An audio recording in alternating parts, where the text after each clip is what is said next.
Welcome back students. हमने last हमारे series में देखा था, जो लास्ट हमारा वीडियो की सीरीज हुई है उसके अंदर हमने linear equation two variable complete किया था। हमारे न्यू वीडियो के साथ है दैट इज अरिथमेटिक प्रोग्रेशन, जिसका आपका बोर्ड का वेटेज रहने वाला है 8 मार्क। 8 मार्क के वेटेज के साथ ये स्टार्ट हुआ चैप्टर है, जिसके अंदर आपको बहुत इजीली क्वेश्चंस आते हैं और आप उसको एक्वायर कर सकते हैं। जैसे कि हम स्टार्ट करते हैं अरिथमेटिक प्रोग्रेशन। अरिथमेटिक प्रोग्रेशन समझने के पहले सबसे इंपॉर्टेंट चीज आपको समझने की जरूरत है सीक्वेंस। सीक्वेंस क्या होता है? जब कोई नंबर एक प्रॉपर ऑर्डर में लिखा जाता है तो उसको हम उसकी सीक्वेंस कहते हैं। जैसे कि फॉर एग्जांपल 1 2 3 4, बेसिकली हमको पता है 1 2 3 4 क्या है? Natural numbers, right. अगर नेचुरल नंबर को हम देखते हैं तो नेचुरल नंबर की सीक्वेंस है 1 2 3 4 5। अब नेचुरल नंबर के अंदर और एक part that is natural number ही है, बट वो कौन से नंबर है? ऑड। अब ऑड यानी वो नंबर होते हैं जो आपके 2 के टेबल में नहीं आते। For example 1 3 5 7। इसी तरीके से आप ऑड नंबर की जगह इवन नंबर की भी सीक्वेंस बना सकते हैं, जैसे कि 2 4 6 8 10 सो ऑन, राइट।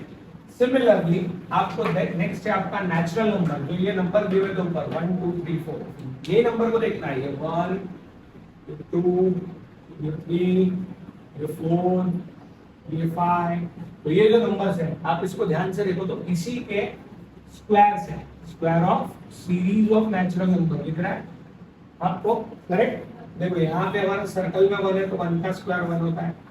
यहाँ पे हमारा देखो रेक्टेंगल के अंदर 4 है तो 2 का स्क्वायर क्या होगा? 4। 3 का स्क्वायर ट्रायंगल के अंदर 9, वैसे ही सर्कल के अंदर 4 का स्क्वायर 16, स्क्वायर के अंदर 5 का स्क्वायर 25। समझ में आया? इस तरीके से स्क्वायरिंग नंबर ही है नेचुरल नंबर के, ये भी एक प्रकार से सीक्वेंस है। अब जनरली जब हम सीक्वेंस की बात करते हैं तो सीक्वेंस की डेफिनेशन क्या है? और sequence is a collection of natural numbers arranged in a definite order according to some definite rule. Some definite rule का मतलब ये होता है या तो वो एक सही उपक्रम में बढ़ते बढ़ते बढ़ते चले जाएंगे या तो सही उपक्रम में घटते घटते घटते चले जाएंगे। आया ध्यान में? बहुत सिंपल है। अब उसके बाद आता है term of a sequence. Sequence की टर्म किसे कहते हैं? सीक्वेंस के अंदर जितने नंबर्स होते हैं उनको सबको टर्म कहते हैं।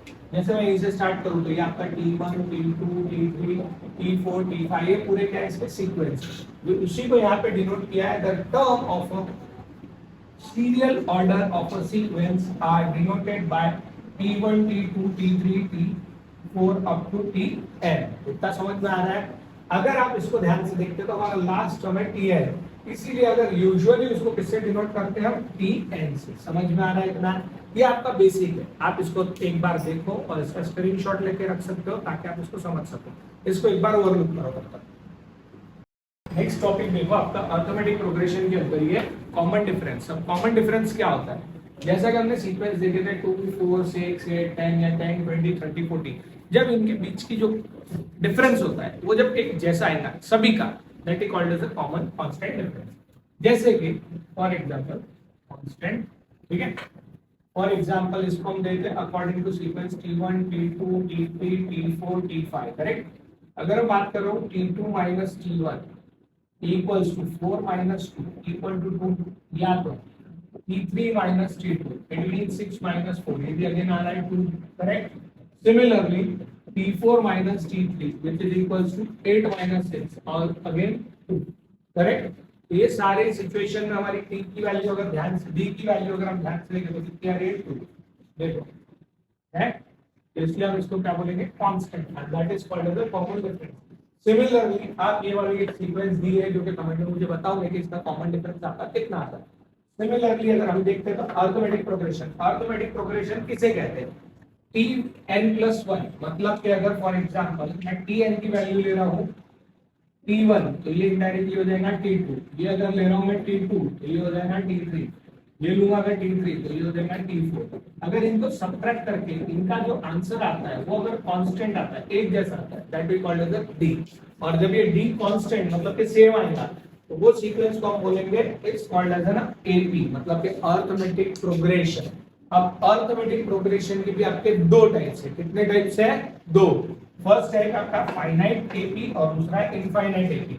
अब फाइनाइट एपी और इनफाइनाइट एपी का यूज कहाँ पे होता है? जनरली जब हम वर्ड प्रॉब्लम्स वगैरह देखेंगे या जहाँ पे आपकी सीक्वेंस कहीं पे लॉक होती है, जैसे फॉर एग्जांपल वो लास्ट नंबर ऑफ सीक्वेंस हमको बता देता है कि find the 5th term, 15th term, 10th term, 20 term. जो लास्ट सीक्वेंस हमारी लॉक होती है वो आता है हमारा फाइनाइट सीक्वेंस, करेक्ट। और जहां पे लास्ट टर्म हमारी लॉक नहीं होती है, for example natural number, whole number and so on, ये सारी जो सीक्वेंस होती है जहां पे हमको लास्ट नंबर नहीं पता होता है कि सीक्वेंस जाके कहां रुकेगी, इसको हम बोलते हैं इनफाइनाइट सीक्वेंस और इनफाइनाइट ए। आज के लिए बच्चों इतना ही, आप इसको ओवरव्यू करोगे, सारे बेसिक कंसेप्ट्स बड़े प्यार से पढ़ लोगे, इसके बेस के हम जो सिमिलर क्वेश्चंस हैं ये सारे हम कल स्टार्ट करने वाले हैं। Till that enjoy the day, have a nice day, once again take care.